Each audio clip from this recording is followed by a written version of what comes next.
우리 전도사님의 말씀 속에 골로새서 1장 13절 14절 말씀, 하나님이 우리를 위하여 행하셨던 일이 무엇인가 부활절을 맞이하면서 우리가 다시 한번 생각해 볼 때에 오늘 13절 말씀, 하나님께서 우리를 건져내셨다, 레스큐 하셨다. 어디에서? 흑암의 권세에서, from the dominion of darkness, 흑암의 권세에서부터 우리를 건져내셨다.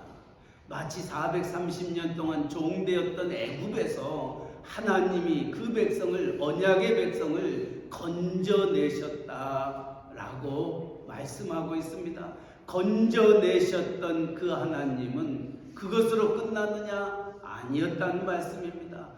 홍해바다를 건너게 하시고 약속의 땅, 적각꿀이 흐르는 프라미스랜드로 그 백성들을 인도해 내셨다. 다시 말하면 우리를 구원시켜 약속의 땅으로 우리를 인도해 주셨다 말씀하고 있습니다. 그래서 하나님은 우리를 건져내시고 구원시키시고 그것을 오늘 14절에는 속량하셨다 이렇게 말씀하고 있습니다. 속량하셨다. 무엇을 속량하느냐? 우리의 죄를 다 씻어주시고 우리의 죄를 용서해 주셨다는 말씀입니다. 오늘 아침 부활절 연합 새벽 예배 제가 우리 지역에서는 설교를 했습니다. 로마서 4장 25절의 말씀을 가지고 설교를 했습니다. 오늘 우리 벤 전도사님이 했던 그 말씀과 연이어서 우리가 기억해야 될 하나님의 말씀은 예수님이 왜 십자가에 못 박혀 돌아가셨고 예수님이 왜 사흘 만에 사셔야 하셨는가, 예수님이 왜 부활하실 수밖에 없었는가, 그 이야기를 오늘 새벽에 같이 나누었습니다. 로마서 4장 25절에 보니까 예수는 우리가 범죄한 것 때문에 내줌이 되고 또한 우리를 의롭다 하시기 위하여 살아나셨다 말씀합니다. 예수님이 십자가를 지셨던 것은 우리 범죄한 때문이다.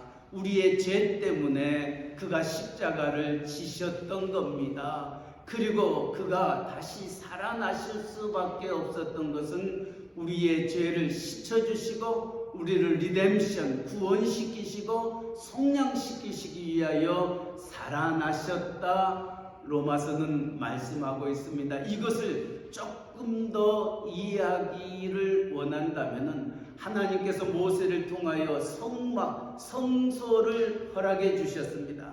성막, 하나님이 주었던 그 백성에게 주었던 성소, 그것을 가만히 보면은 성소와 지성소로 나뉘어져 있습니다.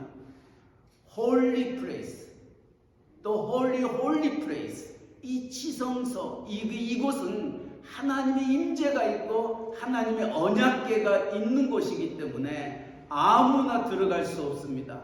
왜냐하면 하나님은 거룩하기 때문에 죄인된 인간이 그곳에 들어가면은 바로 죽게 되어 있습니다. 그래서 1년에 한 차례 대제사장만이 지성소에 들어갈 수 있었습니다. 그날이 어떤 날이냐면은 오늘 우리가 미국 생활을 하면서 유태인들이 많이 사는 동네에서는 그날을 가리켜서 용키퍼라, 아마 그 말을 들어보셨을 것입니다. 이 용키퍼 되는 그날만 대제사장이 1년에 한 차례 지성소에 들어가서 하나님을 만나는 날입니다. 한국말로는 이 용키퍼가 대속죄일입니다. 이 대속죄일을 맞이할 때마다 용키퍼가 있는 그 주간에는 유태인들은 일주일 동안 집안 곳곳을 청소합니다. 더러웠던 옷을 세탁을 하게 됩니다. 그래서 세탁소가 이 용키퍼 때 가장 분주하고 바쁜 시기입니다. 왜냐하면 더러운 것이 있다면 그것은 곧 죄라고 생각하고 있기 때문에 이 더러움이 있는 이상, 죄가 있는 이상 하나님은 우리의 죄를 용서할 수 없기 때문에 그들은 금식하면서 또한 이 용키퍼를 지키기 위하여 몸을 정결케 하고 의복을 정결케 하고 자기 집을 구석구석 깨끗하게 하곤 합니다. 이제 이 용키포 되는 그날에 성막에 12지파가 모입니다. 3지파씩 동서남북에 모여 하나님 앞에 우리의 죄를 사하여 주시기 위하여 기도합니다. 금식합니다. 이때 대제사장은 수송아지를 제물로 잡고 그 피를 가지고 먼저 자기와 자기 식구들을 위하여 하나님 앞에 제사를 드립니다. 그리고 난 다음 순염소를 잡아서 백성들을 위하여 그 피를 가지고 이 대제사장이 지성소에 들어갑니다. 이 대제사장이 지성소에 들어갈 때에 이 대제사장의 의복에는 우리가 생각지 아니하는 모습들이 있습니다. 그 중에 하나가 이제 허리 무릎 쪽에 가면은 방울들이 있습니다. 성경에는 그것을 금방울이라 얘기합니다. 석류방울이 달려 있습니다. 그리고 발목에는 이 대제사장이 지성소에 들어갈 때는 긴 노끈을 메고 들어가게 됩니다. 만에 하나 이 대제사장이 이 용키포 대속죄일에 백성들의 죄를 가지고 하나님을 만나게 하여 들어가는 데에 하나님께서 진노하사 그 백성들의 죄를 사하여 주시지 아니하면은 대제사장이 그 지성소에서 죽임을 당하게 됩니다. 그래서 7일 동안 이 용키포 대속죄일을 지내고 있는 동안에 그 주변에 있는 12지파들 사방에 모여있는 그들이 간절히 바라는 것은 대제사장이 그 지성소에서 살아나오기만을 간절히 기다리고 바라고 있습니다. 만약에 하나님이 그 백성의 죄를 용서하지 않냐면 대제사장이 죽게 됩니다. 시간이 지나도 대제사장이 나오지 않냐면 백성들은 실망 속에 사로잡히게 됩니다. 하나님이 우리의 죄를 용서해 주지 아니하셨다. 죽음을 당했던 대제사장, 그를 끄집어내기 위해서는 그 누구도 지성소에 들어갈 수 없습니다. 그래서 발목에 묶었던 그 노끈, 그 지성소와 성소 사이로 그 노끈을 밖으로 빼놓습니다. 그리고 그 노끈을 잡아서 죽었던 제사장을 끄집어내고 또 그 지성소 옆에는 갈구리가 있어서 그 대제사장을 그 죽음의 자리에서 지성소의 자리에서 빼냅니다. 그리고 다시금 하나님 앞에 제사를 드립니다. 이것이 용키포입니다. 그렇기 때문에 이 12지파들은 이 대제사장이 하나님의 만나기 위하여 지성소에 들어갔던 그 순간 금식하면서 정결한 마음으로 대제사장이 살아나오기만을 기다리고 있었습니다. 그래서 대제사장이 살아나왔던 것을 무엇으로 제일 먼저 알 수 있냐면은 바로 방울소리입니다. 방울소리가 짤랑짤랑 소리가 나면은 대제사장을 기다리고 있던 12지파가 성막에 모여서 함성을 지릅니다. 할렐루야! 할렐루야! 우리의 죄가 사함을 받았다. 그러면서 축제가 시작이 되는 겁니다. 이것이 부활절입니다. 예수님이 십자가에 못 박혀 돌아가시고 사흘 만에 다시 살아날 수밖에 없는 이유가 바로 그것입니다. 마치 대제사장이 백성들의 죄를 가지고 지성소에 들어갔던 것처럼 우리의 주님은 자신의 몸을 물과 피를 흘리면서 십자가에서 백성들의 죄를 대신하여 하나님 앞에 나아갔던 것입니다. 그것으로 그쳐버리면 더 이상 기독교는 종교가 아닙니다. 그는 살아나셔야 됩니다. 그래야 백성들의 죄가 시춤 받을 수밖에 없는 것입니다. 그래서 주님은 부활하실 수밖에 없는 이유가 바로 여기에 있는 겁니다. 대제사장이었던 예수님께서 지성소에 들어가 백성들의 죄를 위하여 물과 피를 흘리시고 사흘 만에 다시 살아나셨을 때 그 기쁨, 그 감격은 용기포를 맞이하면서 12지파가 성소에서 같이 대제사장이 살아나오기만을 기다리고 있었던 그 순간과 같은 겁니다. 무슨 소리가 들리면은 하나님이 우리의 죄를 사하여 주셨다고 생각했을 것입니다. 방울소리입니다. 이 방울소리가 들려질 때 그들이 부르짖었던 그 함성은 정말 천지가 진동합니다. 하나님이 우리의 죄를 사하여 주셨다. 할렐루야. 하나님이 우리의 죄를 사하여 주셨다. 할렐루야. 이것이 부활의 기쁨이요 감격입니다. 이 부활의 기쁨, 이 부활의 감격이 여러분에게 있습니까? 여러분의 죄가 사해졌음을 믿으십니까? 자, 그러면 우리 한번 이 부활주의를 맞이하면서 정말 대제사장이 정말 지성소에 들어갔다가 나오는 그 기쁨과 감격을 여러분이 한번 12지파라고 생각을 하고 그 감격을 우리가 같이 한번 함성을 지르면서 할렐루야 한번 외칠 수 있기를 바랍니다. 얼마만큼 제2의 시침받는 그 기쁨과 감격이 여러분에게 있는지를 한번 보겠습니다. 이제 대제사장이 지성소에 들어갔습니다. 거기에서 우리의 죄를 위하여 하나님 앞에 물과 피를 흘리시고 우리의 죄의 값을 수용소에 피를 가지고 나갔습니다. 이제 제사장이 살아나옵니다. 그래가지고 그 기쁨이 나오겠습니까? 그 기쁨이 그렇게 나오면 안 됩니다. 다시 한번 지성소에 들어갔던 대제사장이 살아나옵니다. 할렐루야. 이것이 부활주일입니다. 예수님은 살아나실 수밖에 없습니다. 예수님은 부활하실 수밖에 없습니다.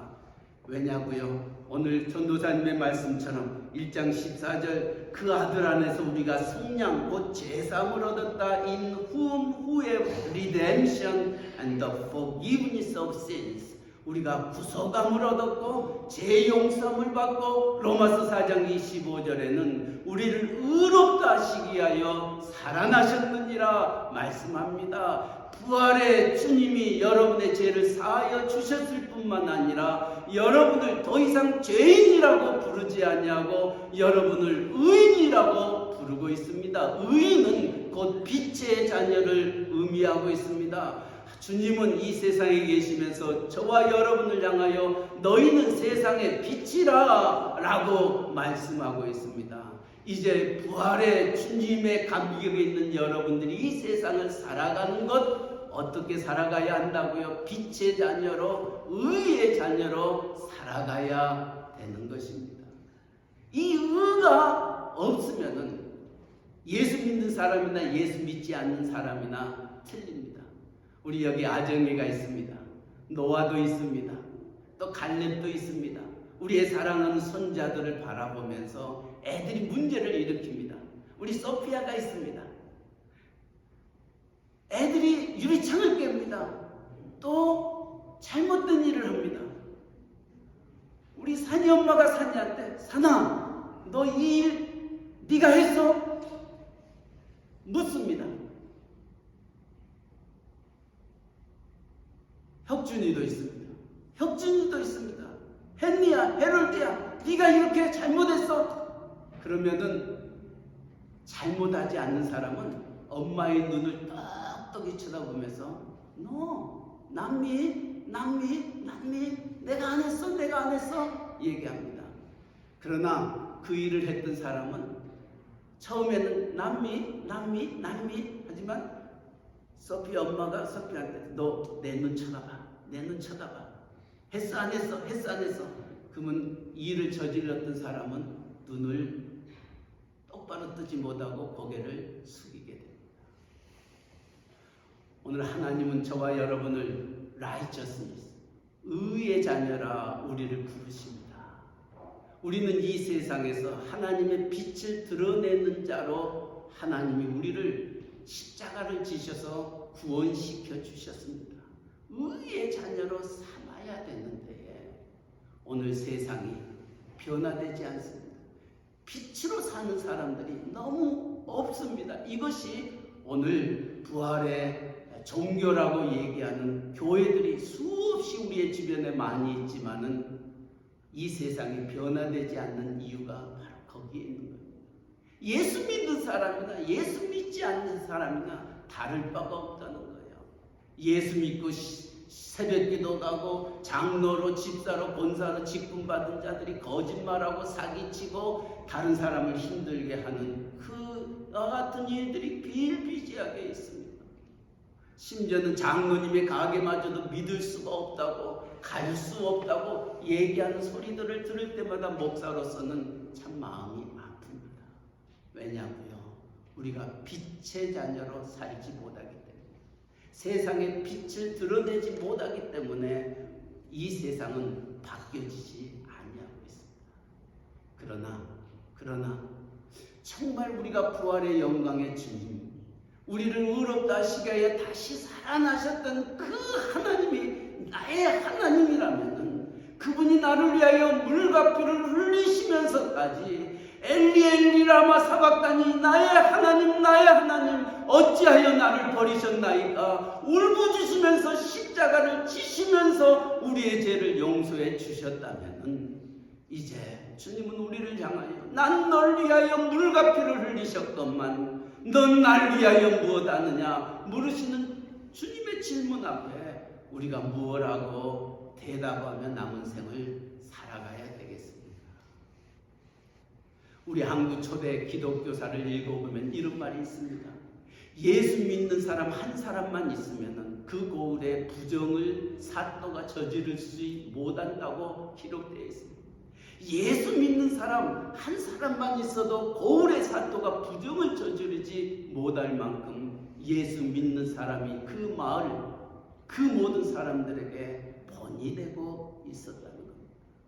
오늘 우리의 주변에 수많은 사람들이 있습니다. 오히려 예수 믿는 사람들이 더 사기치고 거짓말하고 더 남을 괴롭히고 남을 실족해 하는 그와 같은 모습들. 그러니 예수 믿으라고 하면 너나 잘 믿으라고 얘기하지 누가 우리를 따라 교회에 나올 수 있겠다는 거예요.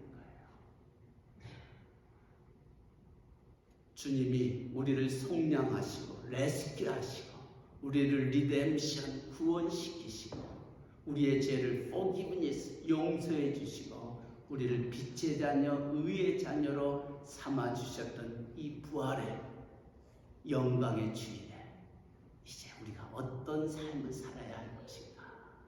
정말 세상의 빛 되고 세상의 소금 되고 정말 하나님의 살아계심이 여러분의 삶을 통하여 이 지역에 모든 이들에게 선포되어지기를 주님의 이름으로 간절히 축원합니다. 아멘. 우리 다시 한번 방울소리와 함께 할렐루야를 한번 크게 한번 외쳐보겠습니다. 자, 이번에는 방울소리가 들리면 예수 부활하셨네 한번 합니다. 시작. 아멘. 사랑의 하나님 아버지, 주님이 우리를 구속하기 위하여 십자가를 지시고 우리를 의롭다 하시기 위하여 다시 살아나신 부활의 영광의 날, 우리가 주님 앞에 나왔습니다. 대제사장이 금방울을 흔들면서 그 백성들의 죄를 하나님이 사하여 주셨다 고백하며 함성하며 기쁨의 감격의 잔치를 베풀었던 그날을 우리가 기억하면서 이 부활절 우리가 그와 같은 믿음으로 마음으로 하나님 앞에 예배를 드립니다. 우리를 의롭다 하시기 위하여 빛의 자녀로 남은 생을 살아가기 위하여 우리를 위해서 다시 부활하신 그 주님, 그 주님의 마음을 상하게 하는 저희들 되지 않기 원합니다. 빛의 자녀로 하나님께 영광이 되고 세상에 큰 위로와 힘과 소망과 용기를 주는 저희들의 믿음 생활 되게 하여 주시옵소서. 예수님의 이름으로 기도하옵나이다. 아멘.